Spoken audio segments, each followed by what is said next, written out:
Acts chapter 27 recounts Paul's perilous sea voyage to Rome as a prisoner, emphasizing God's guidance and providence amid danger. The chapter begins with Paul and other prisoners boarding a ship bound for Italy, encountering challenges as they navigate the Mediterranean. Paul advises the centurion and ship's crew regarding safe navigation, but his counsel is initially ignored, setting the stage for the forthcoming storm. As the voyage progresses, the ship faces violent winds and a dangerous storm, causing fear and despair among those on board. Paul reassures everyone, explaining that God has promised him safety and the preservation of all aboard, demonstrating his faith and reliance on divine guidance. His words encourage courage and trust, highlighting the theme of God's sovereignty over human affairs even in life-threatening situations. The crew attempts various measures to save the ship, but ultimately, the vessel runs aground on a sandbar near Malta. Paul's leadership and faith are evident as he organizes the passengers to survive the shipwreck, instructing them to gather on the beach and keep calm. The chapter emphasizes God's protective hand, as all the people reach land safely, fulfilling the promise made to Paul earlier in the voyage. Acts 27 concludes with the survivors safe on Malta, setting the stage for the continuation of Paul's mission to Rome. The chapter underscores the themes of faith, obedience, and divine providence, demonstrating that God's purpose prevails despite human fear, errors, or natural obstacles. Paul's steadfastness becomes an example of trust in God's plan amid trials and uncertainty. Let's now read Acts chapter 27. And when it was determined that we should sail into Italy, they delivered Paul and certain other prisoners unto one named Julius, a centurion of Augustus' band. And entering into a ship of Adramyttium, we launched, meaning to sail by the coasts of Asia, one Aristarchus, a Macedonian of Thessalonica, being with us. And the next day we touched at Sidon. And Julius courteously entreated Paul, and gave him liberty to go unto his friends to refresh himself. And when we had launched from thence, we sailed under Cyprus, because the winds were contrary. And when we had sailed over the sea of Cilicia and Pamphylia, we came to Myra, a city of Lycia. And there the centurion found a ship of Alexandria sailing into Italy, and he put us therein. And when we had sailed slowly many days, and scarce were come over against Cnidus, the wind not suffering us, we sailed under Crete, over against Salmone. And, hardly passing it, came unto a place which is called the Fair Havens, nigh whereunto was the city of Lasea. Now when much time was spent, and when sailing was now dangerous, because the fast was now already past, Paul admonished them, and said unto them, Sirs, I perceive that this voyage will be with hurt and much damage, not only of the lading and ship, but also of our lives.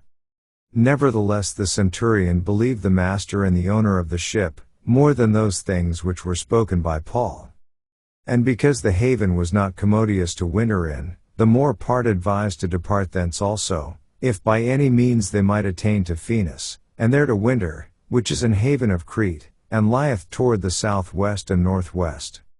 And when the south wind blew softly, supposing that they had obtained their purpose, loosing thence, they sailed close by Crete. But not long after there arose against it a tempestuous wind, called Euroclydon. And when the ship was caught, and could not bear up into the wind, we let her drive. And running under a certain island which is called Clauda, we had much work to come by the boat.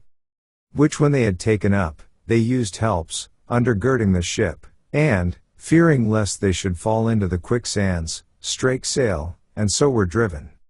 And we being exceedingly tossed with a tempest, the next day they lightened the ship. And the third day we cast out with our own hands the tackling of the ship. And when neither sun nor stars in many days appeared, and no small tempest lay on us, all hope that we should be saved was then taken away.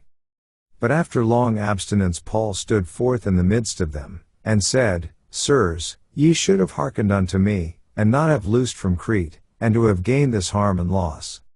And now I exhort you to be of good cheer, for there shall be no loss of any man's life among you, but of the ship. For there stood by me this night the angel of God, whose I am, and whom I serve. Saying, Fear not, Paul, thou must be brought before Caesar, and, lo, God hath given thee all them that sail with thee. Wherefore, sirs, be of good cheer, for I believe God, that it shall be even as it was told me. Howbeit we must be cast upon a certain island. But when the 14th night was come, as we were driven up and down in Adria, about midnight the shipmen deemed that they drew near to some country. And sounded, and found it 20 fathoms, and when they had gone a little further, they sounded again, and found it 15 fathoms. Then fearing lest we should have fallen upon rocks, they cast 4 anchors out of the stern, and wished for the day. And as the shipmen were about to flee out of the ship, when they had let down the boat into the sea, under color as though they would have cast anchors out of the foreship, Paul said to the centurion and to the soldiers, Except these abide in the ship, ye cannot be saved. Then the soldiers cut off the ropes of the boat, and let her fall off. And while the day was coming on, Paul besought them all to take meat, saying, This day is the 14th day that ye have tarried and continued fasting, having taken nothing. Wherefore I pray you to take some meat, for this is for your health, for there shall not an hair fall from the head of any of you. And when he had thus spoken, he took bread, and gave thanks to God in presence of them all, and when he had broken it, he began to eat. Then were they all of good cheer, and they also took some meat. And we were in all in the ship 216 souls. And when they had eaten enough, they lightened the ship, and cast out the wheat into the sea. And when it was day, they knew not the land, but they discovered a certain creek with a shore, into the which they were minded, if it were possible, to thrust in the ship. And when they had taken up the anchors, they committed themselves unto the sea, and loosed the rudder bands, and hoisted up the mainsail to the wind, and made toward shore.